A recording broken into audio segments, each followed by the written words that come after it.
El mejor jamón cocido. Y si al mejor jamón cocido le quitamos sal, grasa y calorías, ¿qué tenemos? Bienestar, el sabor con más corazón. El Pozo. Ha llegado el recibo del seguro del coche, y el de la casa, y el de vida. ¿Y? CaixaBank presenta Family Seguros, porque hacer las cosas en familia tiene muchas ventajas. Ahora con el pack multiseguros y la alarma de Securitas Direct podrás empezar a disfrutar de todas ellas. Todos tus seguros hacen familia. CaixaBank.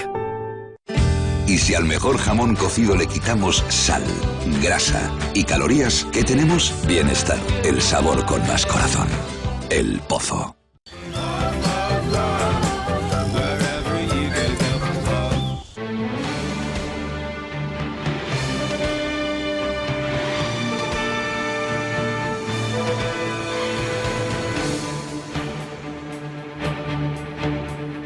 Llevamos, ¿cuánto? 2 o 3 años que no vemos a los nietos de mi hija, que era grande. Por una cuestión de política. Sí, señor, para que lo sepa. Y lo he criado yo, de pequeñita. Buenas noches. Lo que han visto es uno de los efectos que está produciendo el proceso de ruptura con España que durante los últimos años están llevando a cabo los separatistas. Lo vemos ya en las 5 W. Por mucho que la clase nacionalista lo intente ocultar e incluso negar, es un hecho. La calle en Cataluña ya no respira tanta normalidad como hace unos años, sino que se lo pregunten a Manuel y Carmen, una pareja de andaluces que lleva varias décadas viviendo en un pueblo gerundense y que ha visto cómo la tensión separatista ha dividido a su propia familia. Su hija no les habla y les impide ver a sus nietos. Lo relatan a la Gaceta los propios Carmen y Manuel. La radicalización del proceso separatista está produciendo unos efectos devastadores en las relaciones personales, familiares e incluso personales entre catalanes. No lo habíamos visto en 50 años, relata este matrimonio que vive resignado por la deriva rupturista del independentismo. El planteamiento ha sido claro: sembrar discordia y mentiras en la sociedad de tal manera que con el paso del tiempo el escenario sea un buenos contra malos. Los primeros, claro está, son los que quieren ir a votar, los que desean la separación de España.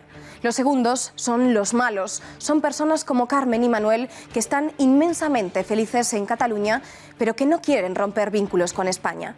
El caso de este matrimonio no puede ser más sintomático de lo que un buen adoctrinamiento y una buena organización pueden hacer: romper familias que son oriundas de Cataluña.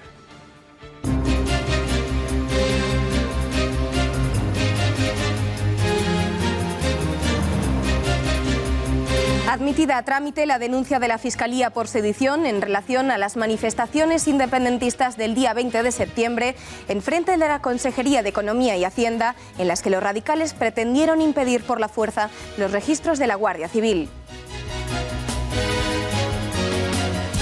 Segunda reunión de los Mossos, Guardia Civil y Policía con el fiscal superior para coordinar el dispositivo policial de este domingo tras la orden de precintar los colegios. El mayor de los Mossos, Josep Lluís Trapero, ha trasladado a la Fiscalía que las órdenes no excluyen que al aplicarlas se produzcan consecuencias no deseadas.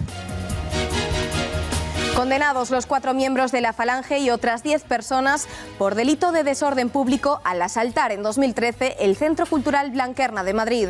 Allí se encontraban nacionalistas y separatistas catalanes para celebrar la Diada de Cataluña. Tendrán 10 días para entrar voluntariamente en la cárcel. En nuestra sección de Cita con la Historia hablaremos hoy del aniversario de la llegada de Carlos I a España. Se cumplen 500 años del reinado de una época en la que nuestro país se convirtió en la mayor potencia del planeta.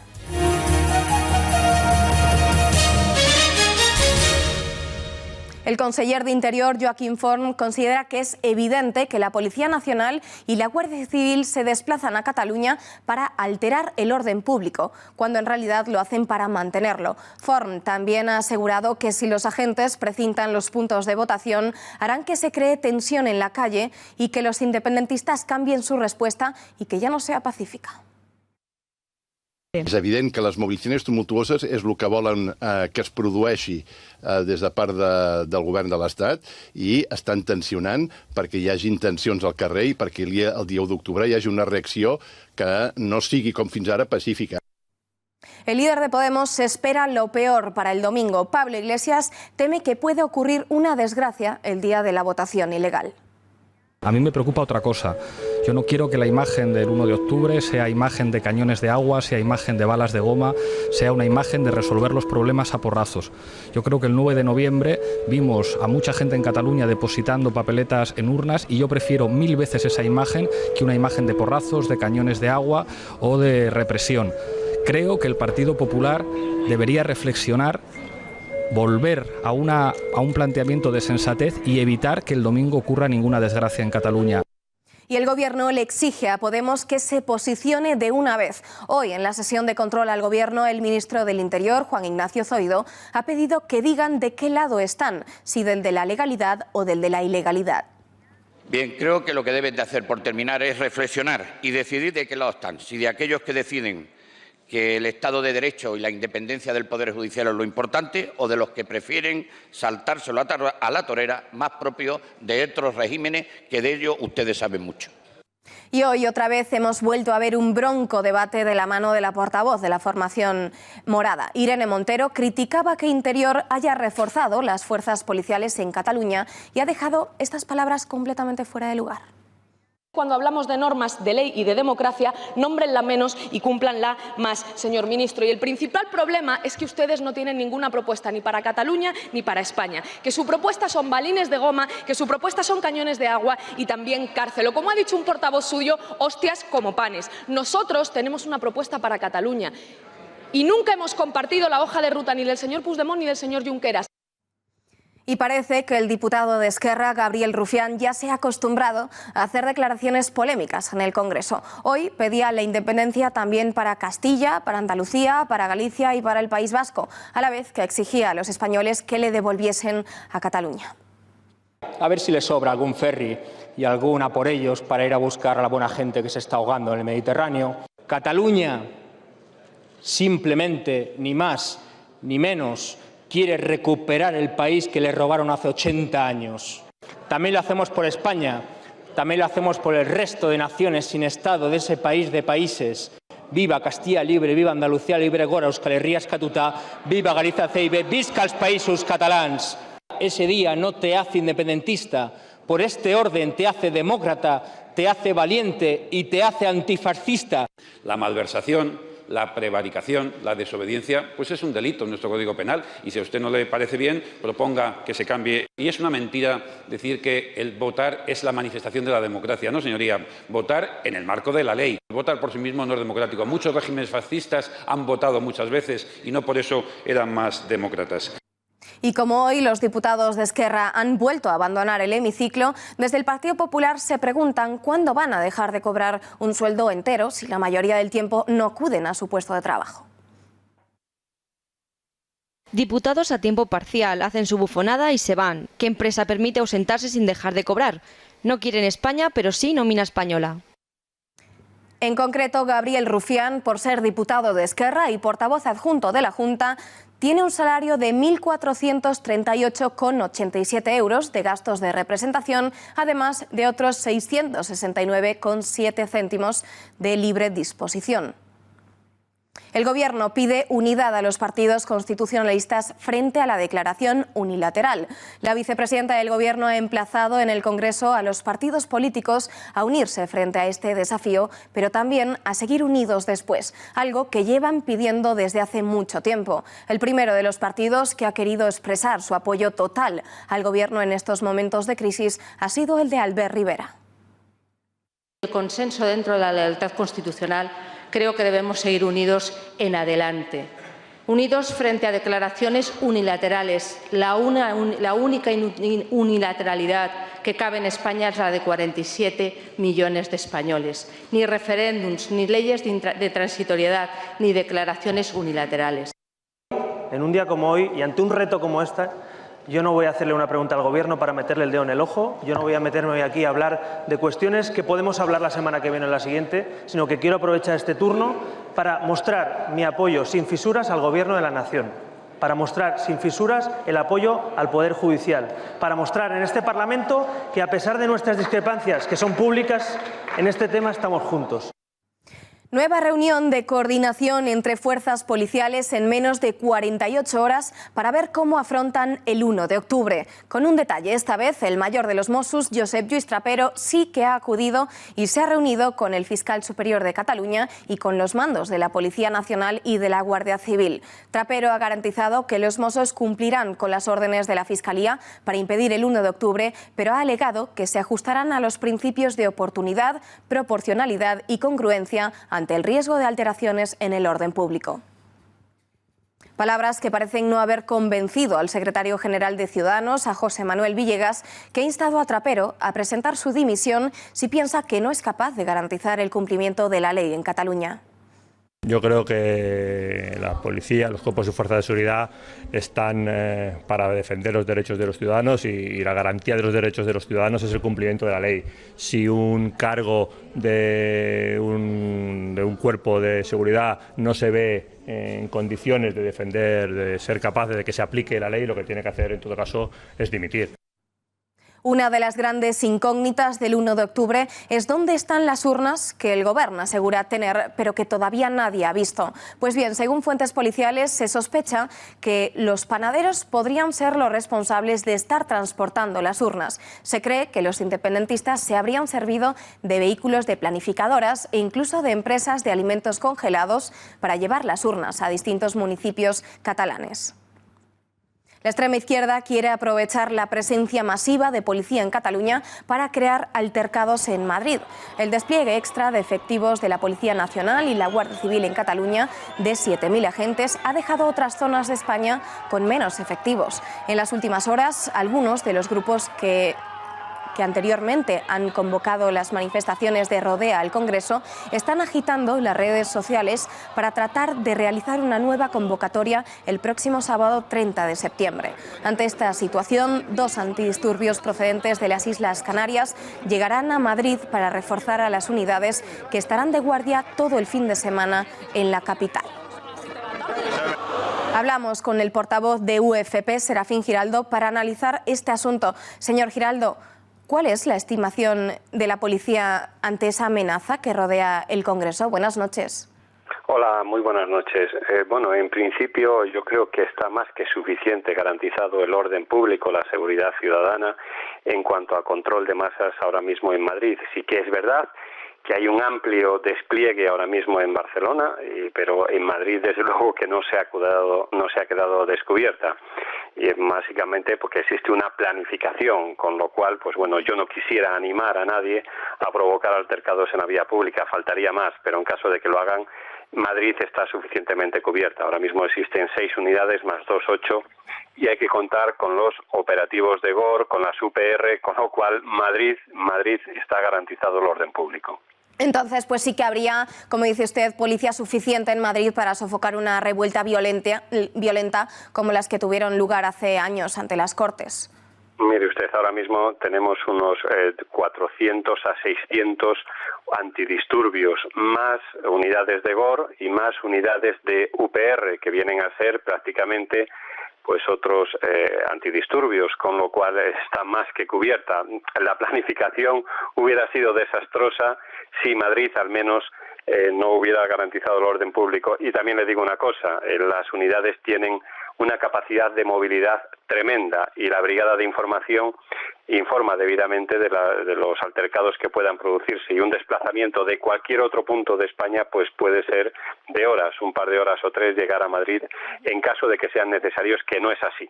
Claro, y es que además sabe usted que estamos en alerta 4 antiterrorista, entonces pues sería un poco descabellado, ¿no?, dejar Madrid completamente solo. Es que no solo no está Madrid completamente solo, como usted muy bien dice, sino el resto de España. También existen 200 operativos de unidades antidisturbio, pero es que claro, lo que no conoce la gente, lo que no conoce, bueno, pues estas personas que dicen que quieren alterar este orden ahora mismo en otro lugar de España, es que existen otras unidades precisamente como los UPR, vuelvo a repetir, otras unidades como los GOR que pueden suplir perfectamente a las unidades antidisturbio. España desde luego otra cosa no, pero la policía española, la Policía Nacional, en este tipo de intervenciones tenemos desgraciadamente más que experiencia. Pues señor Serafín Giraldo, muchísimas gracias por habernos atendido. Buenas noches. Gracias a ustedes, buenas noches. Tanto desde el Partido Popular como desde Ciudadanos piden a Trapero que deje de malmeter con los Mossos y que facilite los derechos de los ciudadanos haciendo que se cumpla la ley. No está ninguna fuerza de seguridad del Estado ni de las comunidades están para limitar los derechos de los ciudadanos en absoluto, están para garantizar los derechos de los ciudadanos y para hacer que se cumpla en España la ley y que se cumplan las sentencias. Por lo tanto, los Mossos están para que no se cometa una ilegalidad en Cataluña y eso es a lo que se les ha encomendado, que garanticen que no se cometen delitos. El presidente de la Generalitat, Carles Puigdemont, ha convocado la Junta de Seguridad de Cataluña, un organismo que cuenta con la presencia de las autoridades en la materia de Cataluña y también del Estado español. Carles Puigdemont convoca unilateralmente para este jueves al mediodía la Junta de Seguridad de Cataluña para tratar la coordinación del dispositivo policial al que la Fiscalía ha encargado impedir el referéndum del 1 de octubre. Una reunión a la que ya han confirmado su asistencia representantes del Ministerio del Interior, pese a ser convocada sin respetar los procedimientos formales. El presidente catalán ha convocado este órgano tras los recelos de los Mossos ante las órdenes que les da la Fiscalía Superior de Cataluña de precintar los colegios electorales para impedir la votación. Entre las voces críticas, la del conseller de Interior, Joaquim Forn, o la del director de los Mossos, Pere Soler, que a través de Twitter señalaba que la misión principal de las policías es garantizar los derechos, no impedir su ejercicio. Puigdemont ha convocado la Junta de Seguridad mientras se celebra la reunión de mandos policiales convocada por la Fiscalía Superior de Cataluña. En esta ocasión sí acude el mayor de los Mossos, Josep Lluís Trapero, quien se opone a la decisión de la Fiscalía de dejar en manos de Diego Pérez de los Cobos, alto cargo de la Secretaría de Estado de Seguridad, la coordinación del dispositivo policial del 1 de octubre. Nosotros entendemos que la Junta de Seguridad tiene sus competencias y la Fiscalía tiene además sus propias obligaciones constitucionales en garantía de los derechos de todos. Por tanto, yo espero que esa convocatoria vaya en la línea de que todos podamos cumplir de la mejor manera posible las instrucciones de la Fiscalía. Y otro día más, desde el Partido Socialista y Ciudadanos exigen a Puigdemont que pare la locura del desafío independentista.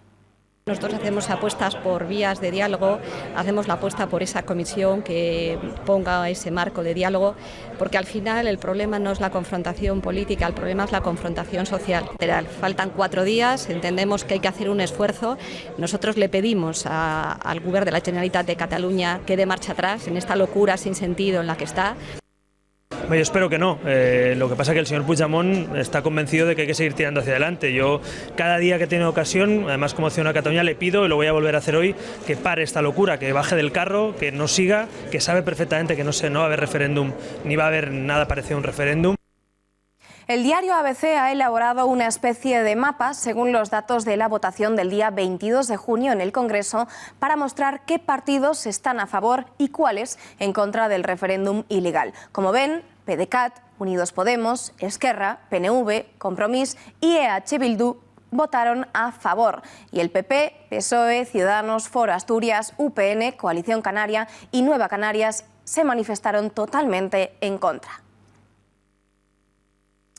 Y ahora también quien no está en contra es el presidente de la Conferencia Episcopal Española y cardenal arzobispo de Valladolid, Ricardo Blázquez, que ha realizado una declaración institucional sobre la situación en Cataluña.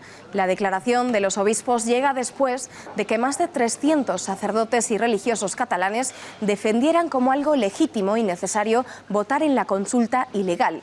Desde hace tiempo, parte del clero catalán se ha posicionado del lado del independentismo. Hablamos ya con el director de Info Vaticana, Gabriel Ariza, que nos aporta mucha más información. Buenas noches, Gabriel. Buenas noches, María, encantado. ¿Qué pasa en el clero catalán?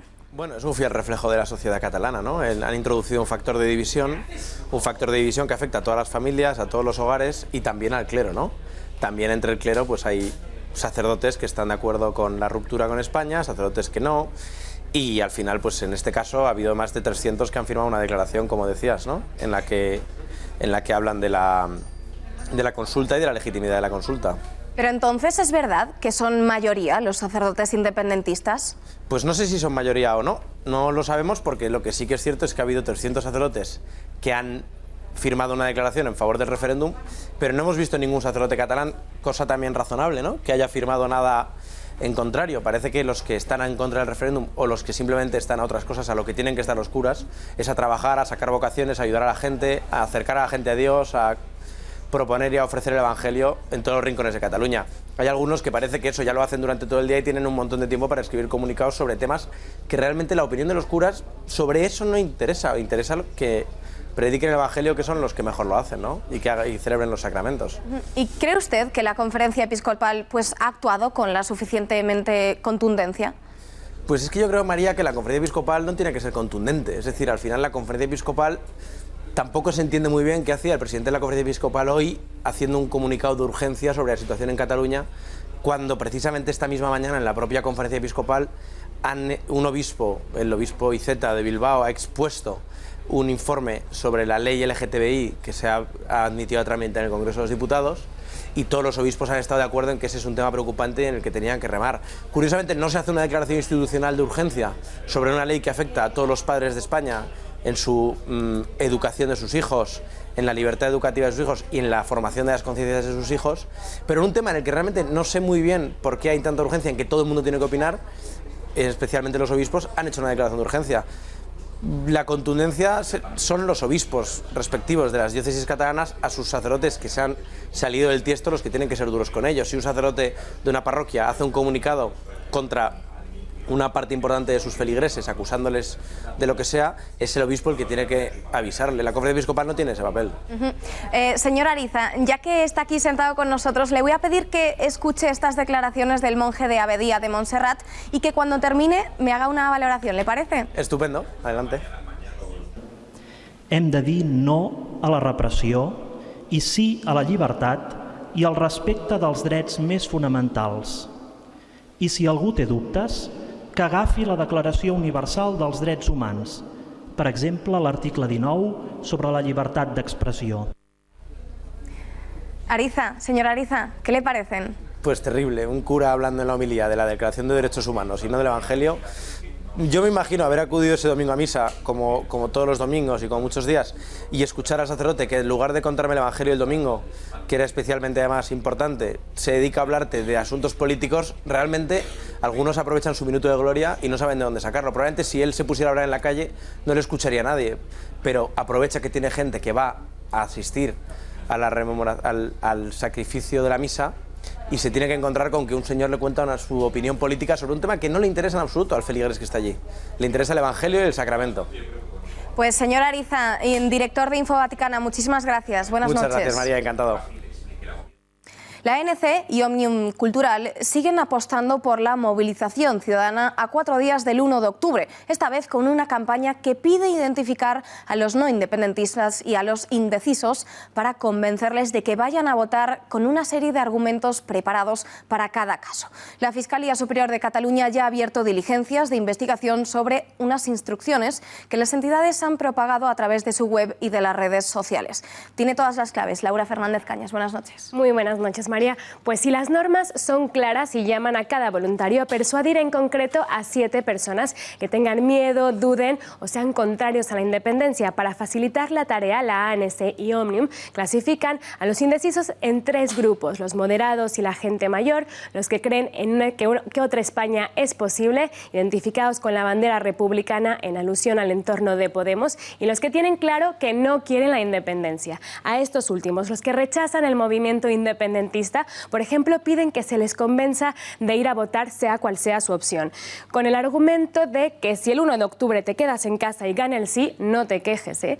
Las instrucciones para convencer a los republicanos, en cambio, convierten el apoyo a la independencia en el referéndum en un voto de castigo al gobierno, como por ejemplo con argumentos de el 1 de octubre es la moción de censura para echar a Rajoy, o el cambio en España solo es posible si el 1 de octubre es un éxito, todo en un lenguaje muy podemita. En cambio, cambio, las recomendaciones para persuadir a los moderados y a la gente mayor son utilizar frases que busquen conmover y despertar al independentista que, según ellos, todos llevamos dentro. Como por ejemplo decirles que este domingo millones de personas irán a los colegios electorales a votar, que no estarán solos, sino que estarán más acompañados que nunca. Además de ofrecerles estas detalladas instrucciones para identificar y convencer a los contrarios, los soberanistas también reclaman que los voluntarios inviten a todos sus contactos de WhatsApp a consultar el registro web con los puntos de votación por barrios y zonas. Pero no solo eso, también piden que la gente se descargue e imprima un cartel para anotar el local de votación de su comunidad y vecinos y lo cuelgue en la entrada de la vivienda. Por último, piden recordar que el sábado mismo hay que ir a votar muy temprano, ya que el domingo es el gran día y que no solo es necesario ir a votar, sino que también es importante hacerse una foto con la papeleta y compartirla en todas sus redes sociales, así. Pues muchas gracias, Laura. Y ya hay datos concretos de todos los agentes de policía y de la Guardia Civil que se han ido hasta Barcelona para mantener el orden el domingo. En total, se han enviado 1.000 antidisturbios de la Guardia Civil, 800 guardias civiles de seguridad ciudadana, 1.500 antidisturbios de la Policía Nacional y otros 800 policías nacionales de la Unidad de Prevención y Reacción.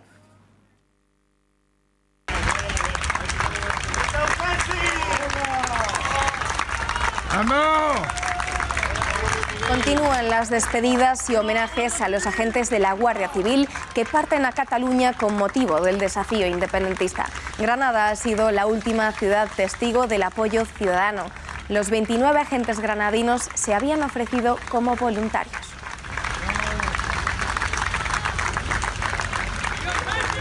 Hoy el líder de Ciudadanos, Albert Rivera, ha querido comenzar su intervención en el Congreso mostrando su apoyo a la policía y demás personas que no se han rendido ante los separatistas. Les ha calificado de auténticos héroes.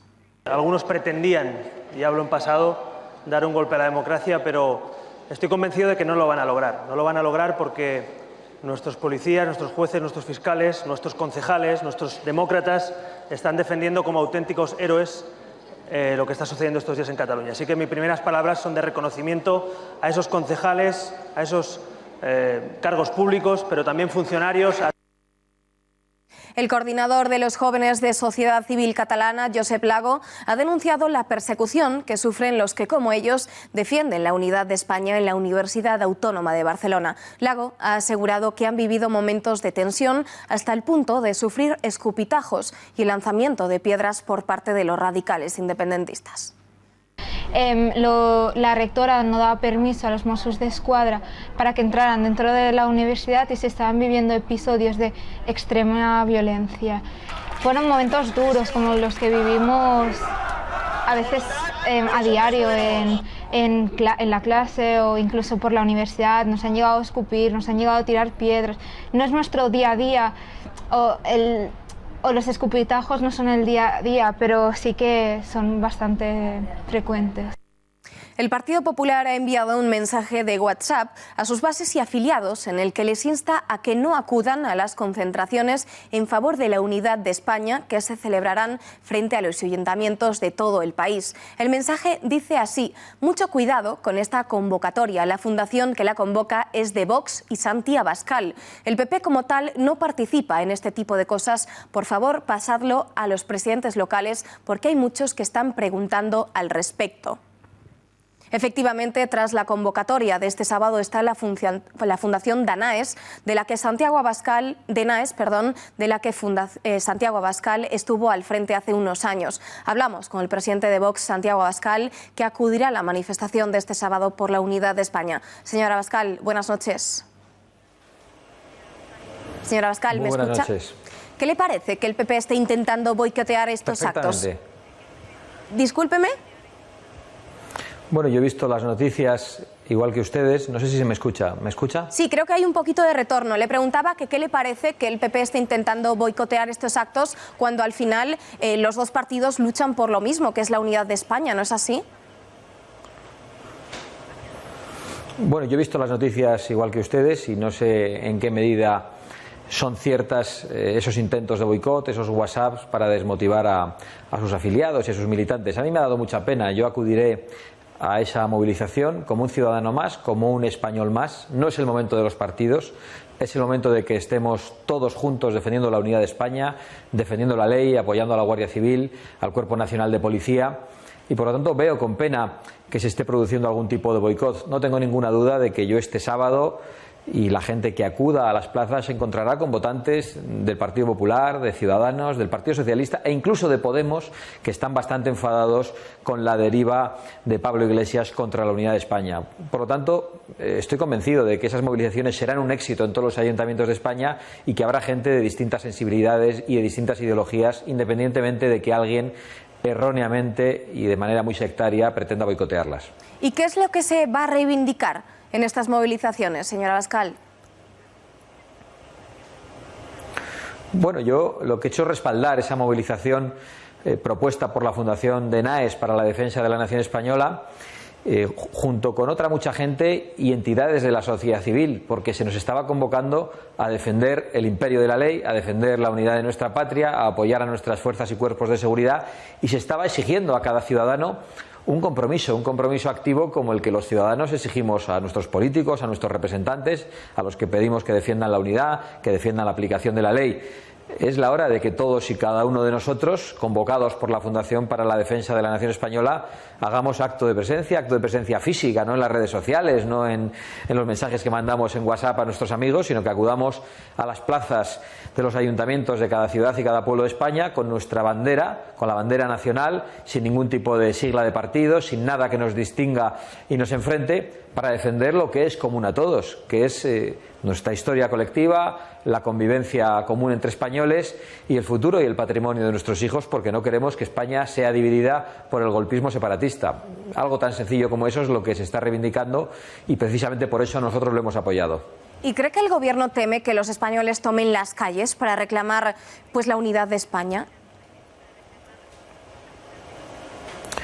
Bueno, la verdad es que parece, según las noticias que hizo públicas el señor de Guindos, que hay quienes están pensando en ofrecer una salida, una negociación, un premio a los golpistas, cuando en realidad deben ser castigados.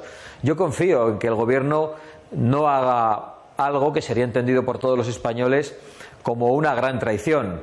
Creo que es el momento de aplicar la ley estrictamente y nada más que eso, pero a la hora de hablar de esta manifestación yo no quiero insistir en las críticas que nosotros venimos haciendo al Gobierno. Estoy convencido de que en esas movilizaciones, el sábado 30 a las 12 en todos los ayuntamientos, habrá españoles que piensen que el Gobierno ha actuado tarde, que el Gobierno es responsable de lo que ha pasado, y otros que piensen que el Gobierno está siendo prudente, que está haciendo lo adecuado.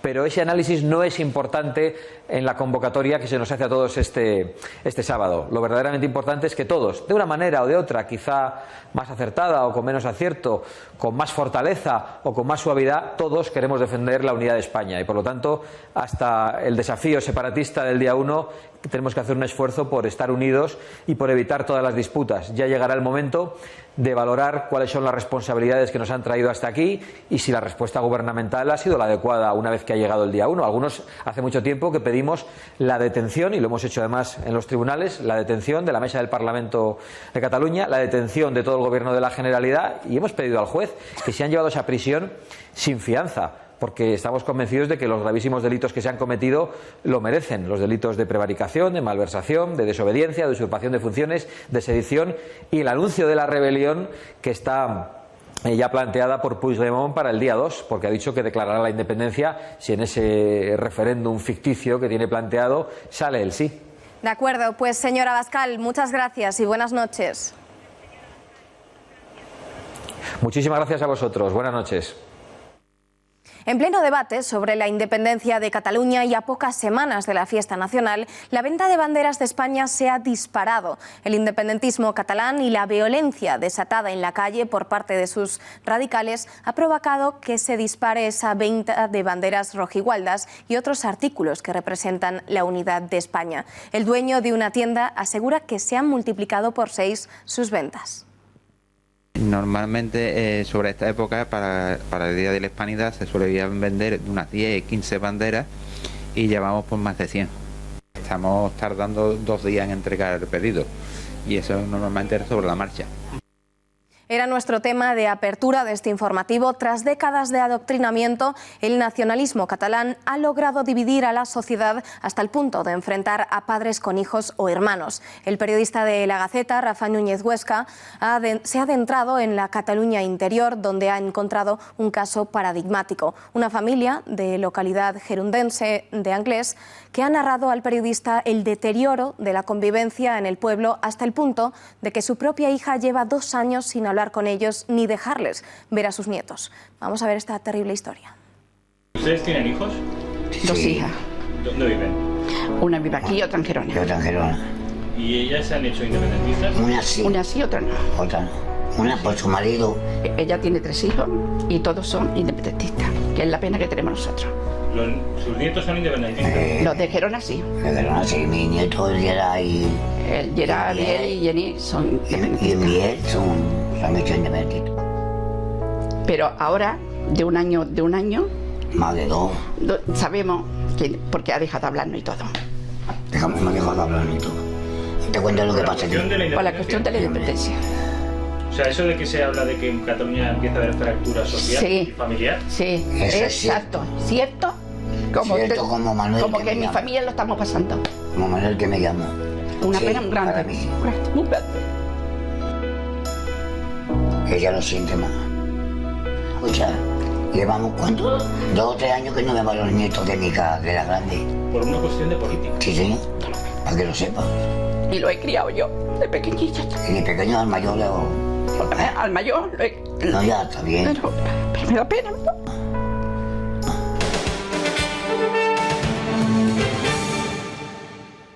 La banda terrorista ETA considera que el desafío del gobierno catalán con la convocatoria unilateral del referéndum para el próximo día 1 de octubre evidencia las grietas del régimen del 78.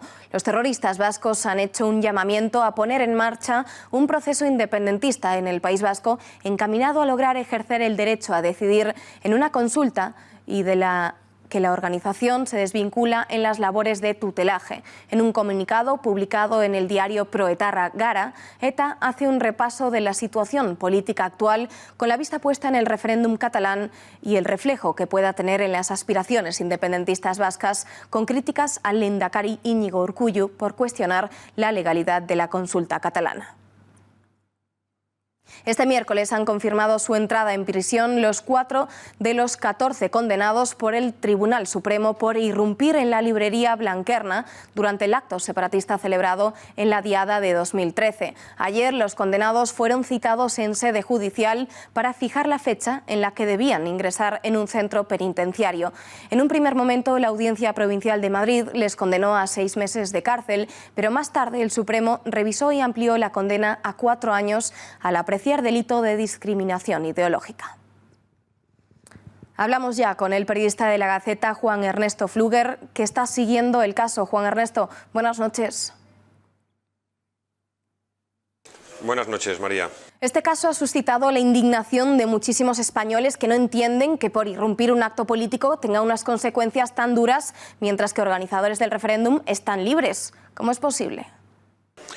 Bueno, María, esto solamente es posible en un país en el que la justicia está tremendamente politizada y, como parece por este caso, es más objeto de pena judicial el hecho de que 14 personas decidan criticar los actos separatistas entrando, es verdad que pegando gritos y un par de empujones, en un acto que pretendía elevar a categoría la ruptura de la unidad de España. Por lo tanto, estas personas consideran que están defendiendo la unidad de España y, sin embargo, por otro lado, encontramos cómo en Cataluña a diario se vulneran las leyes, se intenta atacar a la unidad de España y, por supuesto, se toman medidas contra sentencias firmes, como es el tema de los rótulos en catalán, que llevan años castigándose en Cataluña sin que nadie tome una sola medida.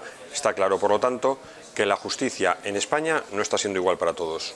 La elevación de la condena de 6 a 4 años, de 6 meses a 4 años, se produjo porque el tribunal entendió que había delito de discriminación ideológica. ¿No lo hay en el referéndum?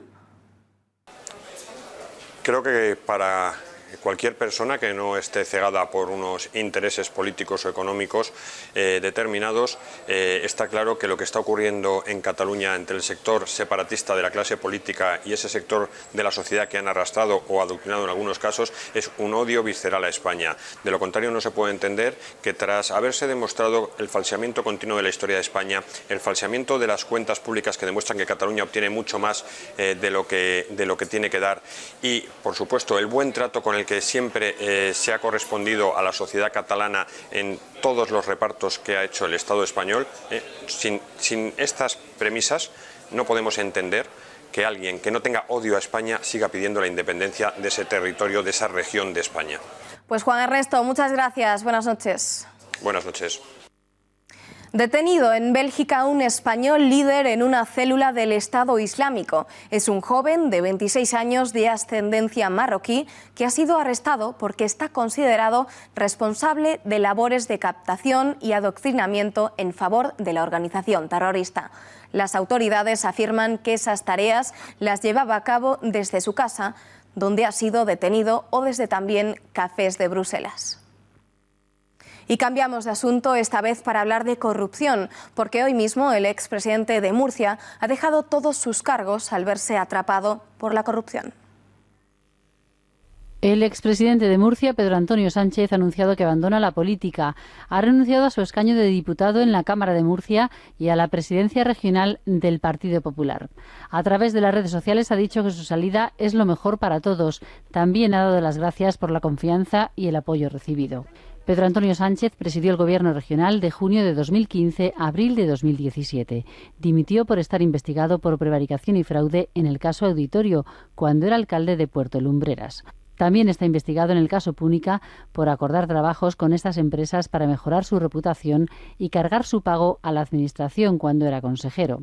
Ambos casos están en manos del Tribunal Superior de Justicia porque hasta ahora era aforado. Y una vez más vuelve a cumplir su palabra y vuelve a realizar un ejercicio de honestidad y de responsabilidad, pues renunciando a esas responsabilidades tanto en la Asamblea Regional como en el Partido Popular, ante esa apertura de juicio oral. Él dijo que ese era el momento y esa era la línea roja que él se había marcado y ha cumplido su palabra de manera fiel. Desde el PP de Murcia han agradecido a Pedro Antonio Sánchez su trabajo durante estos años. Incertidumbre e inestabilidad en Alemania. Las elecciones federales celebradas el pasado domingo no solo han castigado duramente a las dos formaciones que tradicionalmente se discuten el poder, sino que también han dibujado un panorama político complicado para las próximas semanas. Angela Merkel gobernará por cuarta vez, pero aún está por ver cuáles serán las fuerzas que entren en este hipotético gobierno. Analizamos todas las posibilidades con la periodista de La Gaceta, Fátima García Manzano. Fátima, buenas noches. Buenas noches, María. ¿Por qué casi nadie cree posible que pueda reeditarse el gobierno de coalición con los socialdemócratas? Bueno, sobre todo porque han sido los propios socialdemócratas quienes lo han repetido por activa y por pasiva. Minutos después de que salieran los sondeos a pie de una, el portavoz del Grupo Socialista señalaba que esta gran coalición no se iba a reeditar, y así lo confirmó ayer el candidato Martin Schulz, quien señalaba que los resultados le habían dejado muy claro que el electorado quería que los socialistas pasaran a la bancada de la oposición. ¿Y cómo venderá Merkel a sus electores el pacto con los verdes y también con los liberales? Pues supongo que, como en todos los países, intentarán hacer o apelar a esa necesidad de crear un gobierno estable y un gobierno que pueda sacar adelante el programa de reformas con el que ha llegado Angela Merkel a renovar su cuarto mandato, a pesar de que, de todos los frentes que estaban abiertos podía pactar con los socialistas, podía pactar en solitario con los verdes o incluso con los liberales. Al final, la única coalición que parece posible es el conocido Pacto de Jamaica, después de la entrada de Alternativa por Alemania en el Parlamento alemán y después de la fragmentación de voto que ha castigado y mucho a Angela Merkel. Pues muchísimas gracias, Fátima.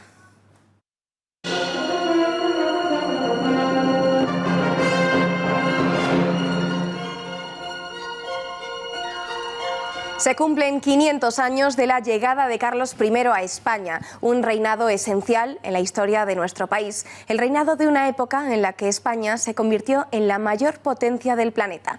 Saludamos ya a nuestro historiador de cabecera, Fernando Paz. Muy buenas noches. Muy buenas noches, María, ¿qué tal? El reinado de Carlos I está lleno de acontecimientos de muchísima repercusión mundial, ¿no es así? Pues en efecto, siempre que tratamos una época histórica decimos esto, es casi un lugar común, pero en este caso es particularmente cierto, ¿no?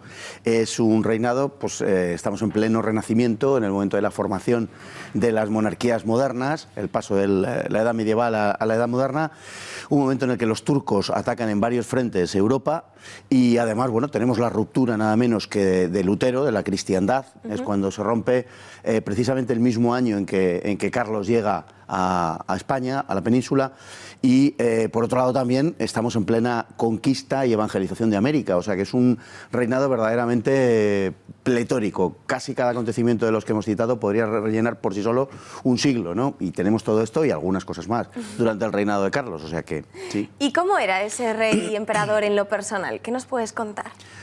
Bueno, digamos que como persona en la caracterización psicológica, pues era un hombre algo tímido, consciente de su tarea, de su labor, de que tenía que estar a la altura de sus antepasados, lo cual no era poca cosa. Era un hombre al que le gustaba mucho, por ejemplo, comer, ¿no? Y de hecho tenía toda su vida, o la segunda parte de su vida, padeció gota por la alimentación que llevaba, consumía mucha carne, le gustaba mucho también la cerveza. Era un hombre de mediana estatura, valiente, sin duda ninguna, determinado a la hora de hacer las cosas.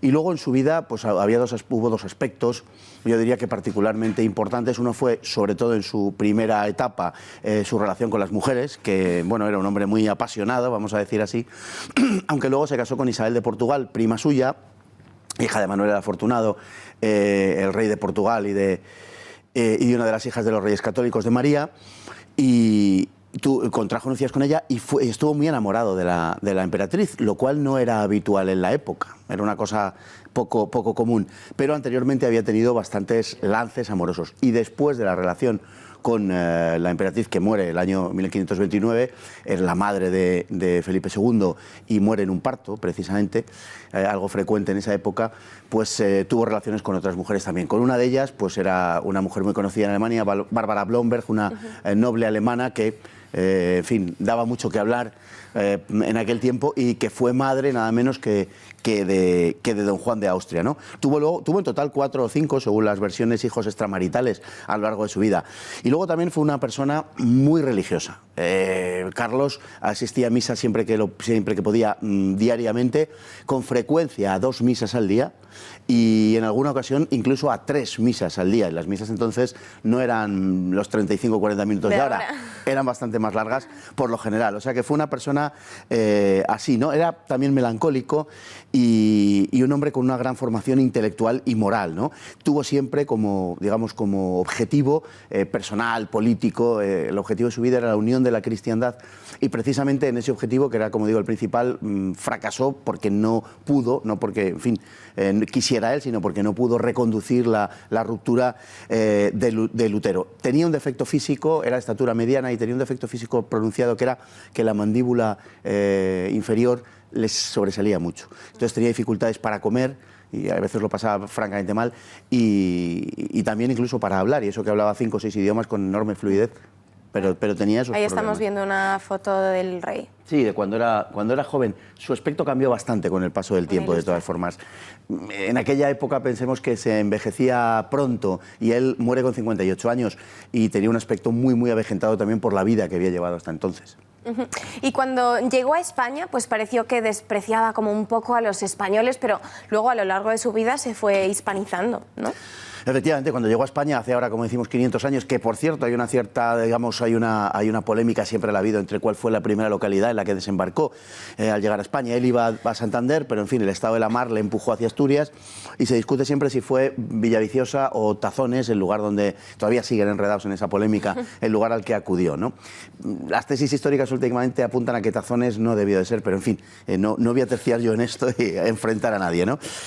Bueno, pensemos que entonces los reyes tenían un sentido patrimonial ceremonial de los reinos. Es decir, ellos pensaban que los súbditos y los reinos estaban para servirles a ellos, ¿no? Esa era la idea un poco medieval, por decirlo en términos muy genéricos, y ahora está cambiando eso y se está formando la idea moderna que es contraria, ¿no? Que es que el rey debe servir a los súbditos y debe servir al reino. Eso es lo que está cambiando en este momento, pero él cuando llega a España no habla una palabra de castellano, llega con una corte de gente extranjera a un país extraño y se comporta de una manera que efectivamente pues no agrada en absoluto a los castellanos, pero él se va efectivamente hispanizando a lo largo de su vida y hay un par de anécdotas al respecto, ¿no? Aparte de que aprendió español, aunque siempre mantuvo un acento extranjero porque él era de Gante, pero hay un par de anécdotas al respecto, una que dice, que es quizá un poco apócrifa, no está comprobada, pero bueno, que parece ser que él decía que él utilizaba de las lenguas que conocía el español para hablar con Dios, por un lado, y luego en cierta ocasión en una recepción delante del Papa y los embajadores franceses, cuando estos le afearon que hablara en español,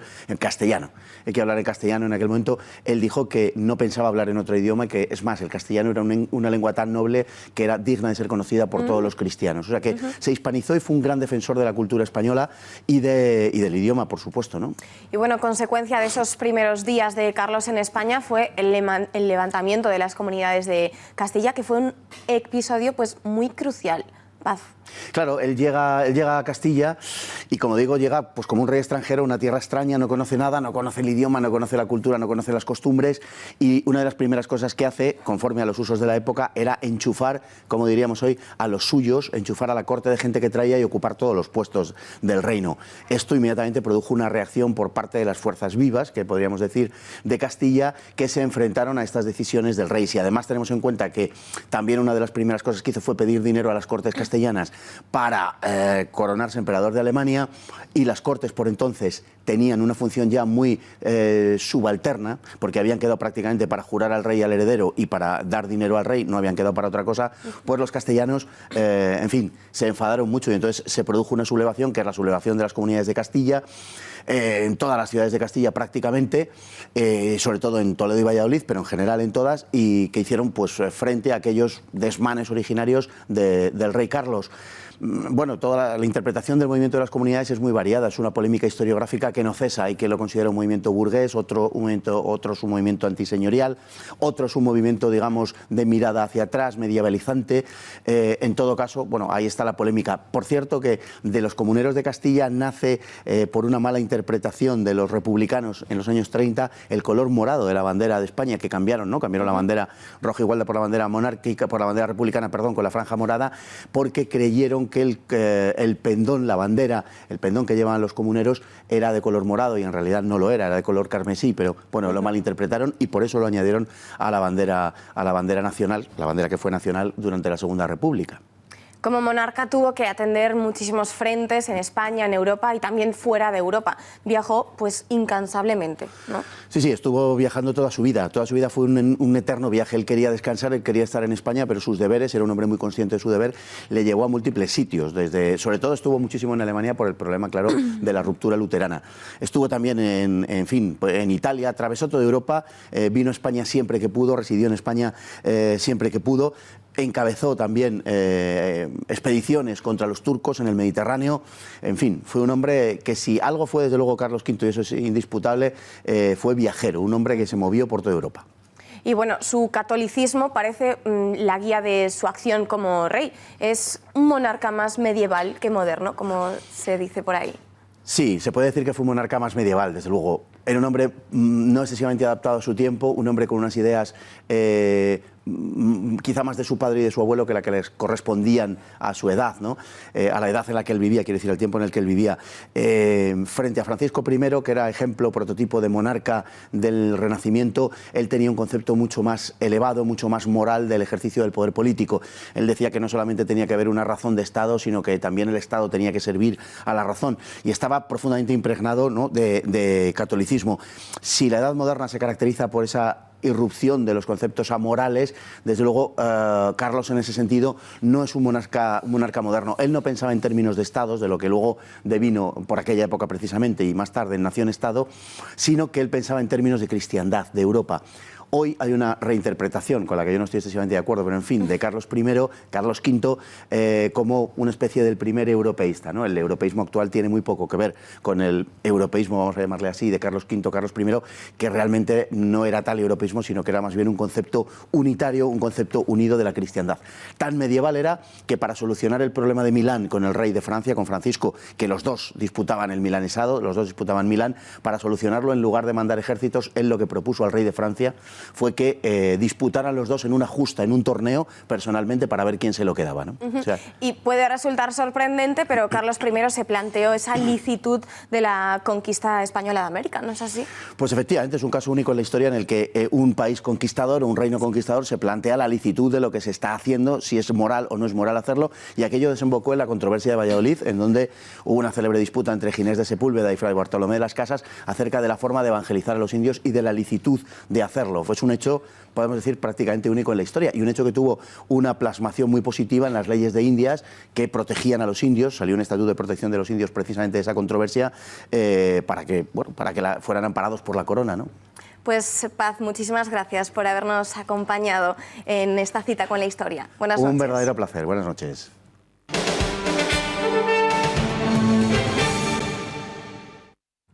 Y antes de despedirnos, queremos hacer una rectificación en relación a una información que apuntábamos el pasado lunes sobre el mayor de los Mossos d'Esquadra, Josep Lluís Trapero, que tenía vínculos familiares con el guardia civil asesinado por ETA, Fernando Trapero Blázquez, en diciembre de 2007 en Francia. Una información sobre la que Eduardo García Serrano va a realizar la siguiente rectificación. Buenas noches, María. Pues nobleza obliga. Soy el único responsable del error que solo yo cometí al vincular familiarmente al actual jefe de los Mossos d'Esquadra, José Luis Trapero, con el héroe de la Guardia Civil, Fernando Trapero, asesinado por la organización terrorista ETA en diciembre de 2007 en la localidad francesa de Capbreton. No existe entre el héroe y el Mossu la relación fraternal que yo les atribuía en función de varias fuentes que así lo aseguraban, incluida la siempre fiable de la organización cívica catalana Somatemps.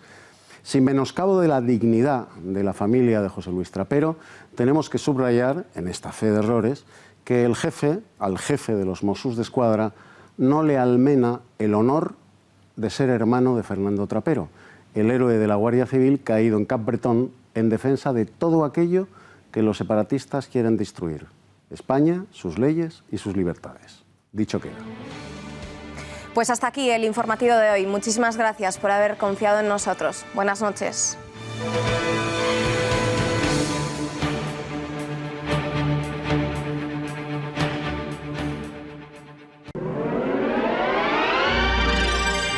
Volvemos en 2 minutos. Solnatura es un centro de naturopatía, alimentación saludable y complementos alimenticios. Su misión es la de ayudar a las personas a obtener calidad de vida a través de pautas de alimentación correctas y complementos alimenticios de máxima calidad. Nuestra especialidad es la elaboración de programas de mejoramiento personalizados y enfocados a nutrir y fortalecer el organismo. El equipo humano de Solnatura está compuesto por naturópatas y médicos con amplia experiencia en este campo, y sus métodos son siempre naturales, preventivos y respetuosos con el medio ambiente. En Solnatura te vamos a ayudar. Llama ya al 91 31 31 409. Estamos en la calle Conde de Aranda 13, Metro Retiro. Estimado inversor, DEGIRO está trabajando para convertirse en el mayor broker de España, ofreciendo prácticamente todos los mercados del mundo con las tarifas más bajas. Una operación de 10.000 euros en acciones españolas con DEGIRO solo cuesta 6 euros, un 77% más barato que en otros brokers online. Abra una cuenta gratuita en degiro.es. Si al mejor jamón cocido le ponemos música y una familia, ¿qué tenemos? Un anuncio. Si a ese anuncio le quitamos la familia y la música, ¿qué nos queda? El mejor jamón cocido. Y si al mejor jamón cocido le quitamos sal, grasa y calorías, ¿qué tenemos? Bienestar. El sabor con más corazón. El Pozo. Soy María Jesús Barreñada, presidenta de Aredos Abogados, doctora en Derecho, abogada y abogada Rotal. Si tienes un problema jurídico, no dudes en contactar con nosotros, te lo solucionaremos. Este despacho ha sido galardonado con el Premio a la Excelencia Profesional por Clónica. Defendemos tus derechos, financiamos tus procedimientos, tu problema jurídico lo hacemos nuestro y te lo solucionamos. Y si al mejor jamón cocido le quitamos sal, grasa y calorías, ¿qué tenemos? Bienestar, el sabor con más corazón. El Pozo. Radio Intereconomía, la radio de los negocios, la radio líder en información económica. La información más completa de la bolsa y del mercado en tiempo real. Siempre por delante de la noticia. Líderes en opinión económica y financiera. Radio Intereconomía, mucho más que economía. Sintoniza la radio y di que nos escuchas. Ha llegado el recibo del seguro del coche, y el de la casa, y el de vida,